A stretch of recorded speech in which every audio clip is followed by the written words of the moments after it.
கும்பராசிக்காரர்களுக்கு இப்போ ஏற்கனவே 5 வருஷம் ஏழரை சனியில் வாழ்க்கையில் நிறைய பாடத்தை கடவுள் கற்றுக் கொடுத்தார். ஸோ இந்த காலகட்டத்தில் பாத சனியாக நடந்துட்டு இருக்கக்கூடிய சனி வக்கரத்தில் வராரு. ஸோ ஏழரை சனியோட தாக்கம் கும்பராசிக்கு கண்டிப்பாக குறையும். மறைமுக போட்டி விலகும், மறைமுக பொறாமைகள் விலகும், மறைமுகமாக இருந்த சூழ்ச்சிகள் எல்லாம் விலகும். அதே மாதிரி தீராத நோயோடு வாழ்ந்த கும்பராசிக்காரர்களுக்கு உடல் நலம் தெளிவாகும். ஸோ இப்போ எந்த விஷயத்தில் ரொம்ப கவனமாக இருக்கணும்? அதீத சிந்தனை, அதீத யோசனையை தவிர்க்கிறது ரொம்ப நல்லது. ஏன்னா ராசியில் ராகு இருந்துச்சுன்னா over thinking and over depression இவங்களை ரொம்பவே ஆட்கொள்ளும்.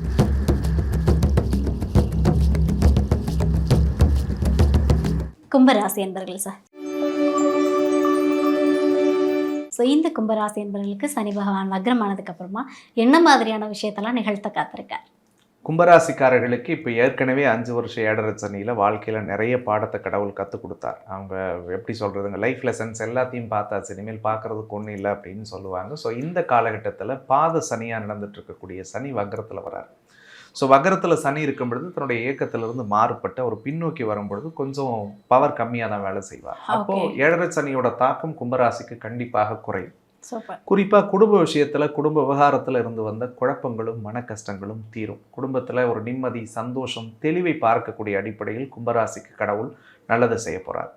கடந்த ஒரு வருஷமாகவே தெளிவான முடிவு எடுக்க முடியல சார், லைஃபுக்கு எது சரி தப்புன்னு யோசிக்க முடியல சார், சின்ன விஷயங்கள் கூட மனசு ரொம்ப பாதிச்சது, அல்லது பயம், பதட்டம், மனக்குழப்பத்தில் வாழ்ந்துட்டு இருந்தோன்ற கும்பராசிக்கெல்லாம் மனத்தெளிவை கடவுள் ஏற்படுத்துவார்.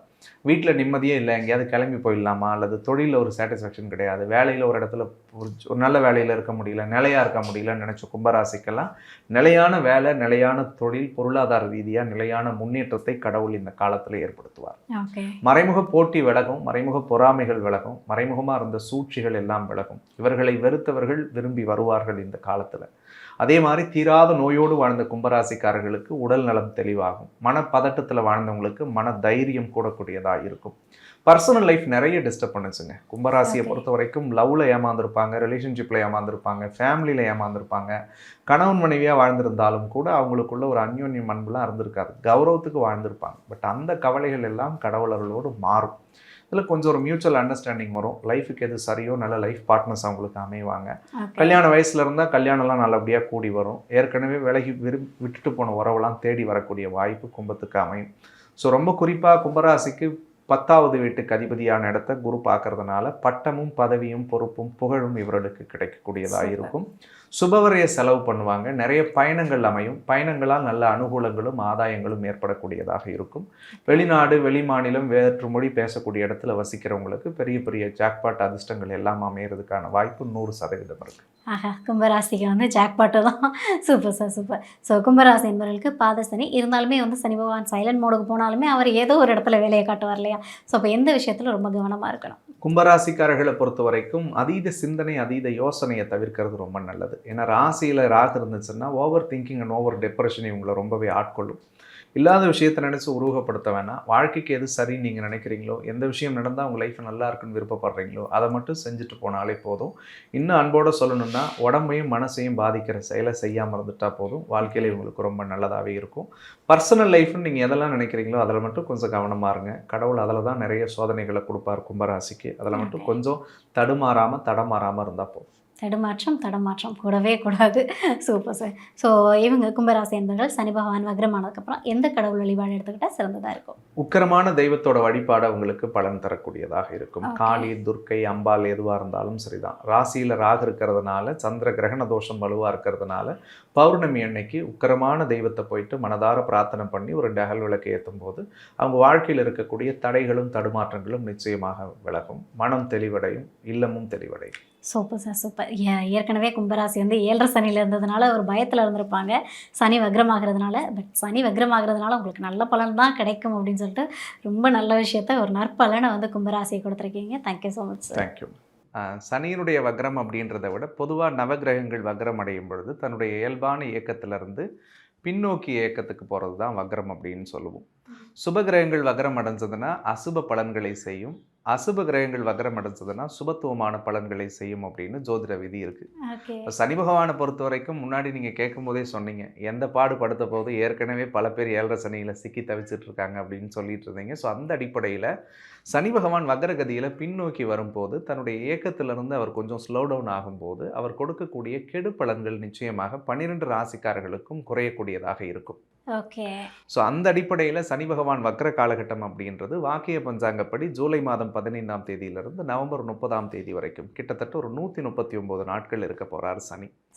நட்சத்திர அடிப்படையில் மட்டுமே இந்த வக்ரம் நடக்கிறதுனால மீன ராசியிலேயே சனி பகவான் சஞ்சரிக்க போறார். அதில் முக்கியமாக சில ராசிக்காரர்களுக்கு இப்போதைக்கு இருக்கக்கூடிய மிகப்பெரிய அழுத்தங்கள்லிருந்து மாறுபட்டு வருவார்கள். குறிப்பாக சனி ஒரு ஜாதகத்தில் நீச்சம் அடைந்திருந்தாலோ அல்லது நீச்சமடைஞ்ச திசை இப்போ நடந்துட்டு இருந்தாலும் நீச்சத்துக்குரிய புத்தி இப்போ யாருக்காவது நடந்துட்டு இருந்ததுன்னா சனியால் ஏற்படக்கூடிய பாதிப்புகளும் தடைகளும் அவர்களுக்கு விலகும்.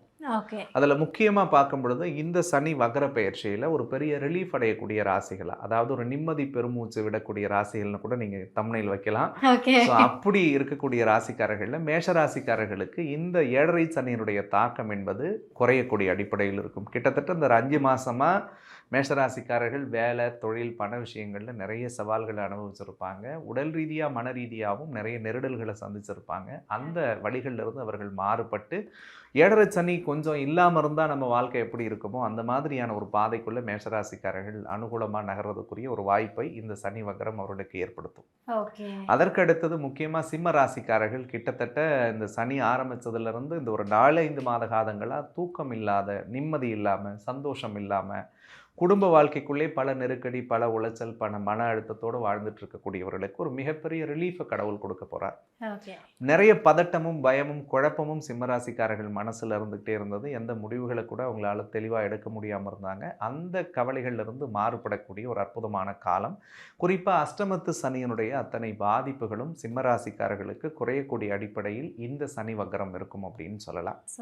அதற்கடுத்தது தனுசு ராசிக்காரர்களுக்கு அர்த்தாஷ்டம சனி ஆரம்பித்து இந்த ஒரு 5 மாதமாக நிம்மதி இல்லாமல், அமைதி இல்லாமல், ஒரு இடத்துல ஸ்டேபிளாக உட்கார முடியல சார், எல்லாம் இருக்குது, அரிசி இருந்து, பருப்பு இருந்து, அறுசுவையோடு சாப்பாடு இருந்து கூட வீட்டில் நிம்மதியாக கஞ்சி குடிச்சிட்டு படுத்து தூங்க முடியலன்னு சொல்லி வருத்தப்பட்டிருப்பாங்க இல்லையா? அந்த கவலைகளும் சூழல்களும் மாறக்கூடிய அடிப்படையில் தனுசு ராசிக்காரர்களுக்கு கடவுள் அர்த்தாஷ்டம சனி தாக்கத்தை குறைக்க போகிறாருன்னு சொல்லலாம்.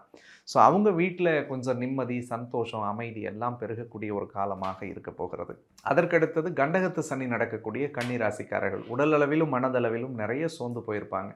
ஸோ எந்த விதத்துலையும் தெளிவாக யோசிக்க முடியலையே, தெளிவான பாதைக்குள்ளே போக முடியலையே, அல்லது நிறைய நம்பிக்கை துரோகத்தையும் உறவுகளுக்குள்ள ஏமாற்றத்தையும் இழப்புகளையும் சந்தித்தவர்கள், அல்லது பர்சனல் லைஃப்னு சொல்லக்கூடிய ஃபேமிலியில் கூட நிறைய அழுத்தங்களை, பிரச்சனைகளை சந்திச்சுட்டு வந்திருக்கக்கூடியவர்களுக்கு இந்த ஒரு சனி கண்டகத்திலிருந்து வக்ரம் அடைகிறதுனால இறைவனுடைய அருளோடு அவர்களுக்கு நல்ல பலன்களை தரக்கூடிய அடிப்படையில் இருக்கும். இந்த 4 ராசிக்காரர்களுக்கு சனியினுடைய அதீத தாக்கம் இருக்கிறதுனால இவங்களுக்கு முதன்மையாக நற்பலன்களை பார்க்கக்கூடியவர்கள் அப்படின்றத விட முன்னாடி சொன்ன நிம்மதி பெருமூச்சு விடக்கூடியவர்கள்னு சொல்லலாம். ஸோ இதே மாதிரி 12 ராசிக்காரர்களுக்கும் சனி பகவான் பார்வைப்படக்கூடிய 3 இடங்கள், சனிக்கு பொதுவாக 3 பார்வை, காரிக்கு 3, 7, 10 சொல்லுவாங்க. அந்த பார்வைப்படக்கூடிய இடங்களினுடைய தாக்கம் நிச்சயமாக குறையும். ஒவ்வொரு ராசிக்காரர்களுக்கு சனி பகவான் எங்கெல்லாம் பார்க்க போறாரு, அவர் பார்க்கக்கூடிய இடத்தில் இருக்கக்கூடிய பலன் என்ன, அதனால் அவங்களுக்கு இருந்த கெடுபலன்கள் எந்த வகையில் நல்ல விதமாக மாறப்போகுது அப்படின்றத பற்றி நம்ம விரிவாக வரக்கூடிய தொகுப்புகளில் பேசுவோம். அருமை. அதாவது மேஷராசியாக இருக்கட்டும், தனுசு, கன்னி, அதே போல் பார்த்திங்கன்னா சிம்மம், எல்லாருக்குமே ஒரு வழியாக சனி பகவான் வேறு வேறு பேரில் போயிட்டு ஒரு வழியாக பாடாப்படுத்திட்டு ஒரு ப்ரீத்திங் ஸ்பேஸ் கொடுத்துருக்காங்க. கண்டிப்பாக அதை இந்த 4 ராசிகளும் பயன்படுத்துவாங்க அப்படின்னு நான் நம்புகிறேன்.